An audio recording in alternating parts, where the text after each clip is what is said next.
கிறிஸ்துவுக்குள் மிகவும் பிரியமான சகோதர சகோதரிகளே, இயேசு கிறிஸ்துவின் நாமத்தினாலே உங்கள் யாவருக்கும் எனது அன்பின் நல்வாழ்த்துதலையும் வணக்கத்தையும் தெரிவித்துக் கொள்கிறேன். இன்றைய பகலின் குளிர்ச்சியான நாளின் தியான வசனம் யோவான் எழுதின சுவிசேஷம் 14ஆம் அதிகாரம் 15ஆம் வசனம். நீங்கள் என்னிடத்தில் அன்பாயிருந்தால் என் கற்பனைகளை கைக்கொள்ளுங்கள். இயேசு தம்முடைய சீசர்களை நோக்கி, நான் பிதாவிலும் பிதா என்னிலும் இருக்கிறதை நம்புங்கள். நான் உயிர்த்தெழுந்து மறுபடியும் என் அப்பாவிடம் செல்லுகிறபடியால் என்னை விசுவாசிக்கிறவன் நான் செய்த அற்புதங்களை இந்த உலகத்திலே செய்வான். இதை பார்க்கிலும் பெரிய மனிதனால் முடியாத அளவு பெரிய அற்புதங்களையும் அவன் செய்வான். நீங்கள் என்னுடைய பெயராலே எதனை கேட்பீர்களோ அவைகளை எல்லாம் பெற்று கொள்ளும்படியாகவும் என்னில் பிதாவாகிய தேவன் மகிமைப்படும்படியாகவும் அதை நான் செய்வேன் என்று கூறினார். என்னுடைய பெயராலே நீங்கள் எதை கேட்டாலும் அதை நான் கண்டிப்பாக செய்வேன். நான் என் பிதாவை வேண்டிக் கொள்வேன். நான் சரீர பிரகாரமாய் உலகத்தில் இருந்தேன். அப்பொழுது அநேக அற்புதங்கள், சீசர்களுக்கு ஆறுதல், நம்பிக்கை, மக்களுக்கு சுவிசேஷம் எல்லாவற்றையும் சொன்னேன்.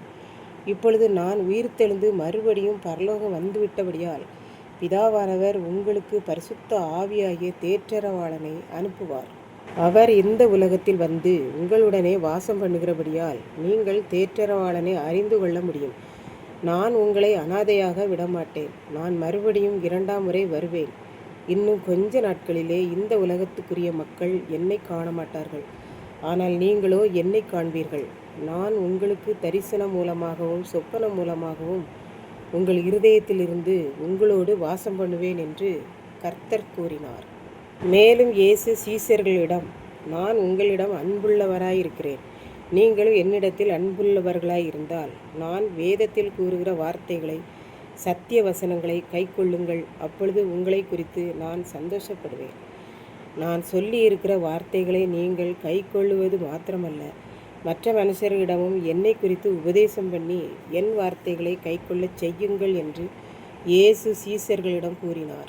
இப்படித்தான் ஒரு குடும்பத்தில் பெற்றோர், பிள்ளைகள், தாத்தா, பாட்டி என்று பெரிய குடும்பமாக இருந்தனர். குடும்பத்தில் பெற்றோர் இருவரும் அயராத உழைப்பாளிகள். பிள்ளைகளையும் நன்றாக படிக்க வைத்தனர். மூத்த பிள்ளை எப்பொழுதும் பெற்றோர் என்ன சொல்கிறார்களோ அதை அப்படியே கேட்டு நடப்பவன். இளைய மகன் என்றைக்குமே பெற்றோர் சொல்படி செய்யாதவன். 2 பேரும் படித்து வேலைக்கு சென்றனர். விடுமுறைகளுக்கு வீட்டிற்கு வந்து போவார்கள். ஒரு நாள் தாத்தா பாட்டி அருகில் உள்ள பெரியவர்களிடம் பேசி கொண்டு இருந்தார்கள். அப்பொழுது அவரவர் தங்களுடைய பேர குழந்தைகளை பற்றி பேசி கொண்டு இருந்தனர். இந்த தாத்தாவும் பாட்டியும் என்னுடைய பேரன்மார்கள் இருவரும் நல்ல பையன்கள். மூத்தவன் அவன் அப்பா அம்மா சொல்லை தட்ட மாட்டான். அப்படியே கேட்டு கீழ்ப்படிவான். ஆகவே அவனை அவன் பெற்றோருக்கு மிகவும் பிடிக்கும். இளைய மகன் பெற்றோர் சொல்லில் ஒரு வார்த்தை கூட கேட்க மாட்டான். தன் இஷ்டப்படியே தான் செய்வான். ஆகவே அவனை அவன் பெற்றோருக்கு குறைவாகத்தான் பிடிக்கும். எப்போதும் அவனுக்கு அறிவுரைகளை கூறிக்கொண்டே இருப்பார்கள் என்றார்கள்.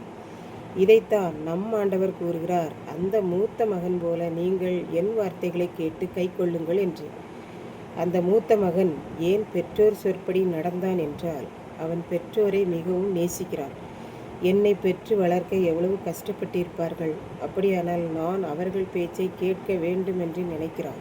இதை கேட்டுக்கொண்டிருக்கும் எனக்கன்பானவர்களே, இன்றைக்கு நாம் இந்த ஆண்டவரை குறித்து என்ன நினைக்கிறோம்? என்னை தாயின் கருவில் உருவாகும் முன்னே இருந்து இம்மட்டும் அளவில்லாத நன்மைகளை கொடுத்து காத்தவர் என்று நினைக்கிறோமா?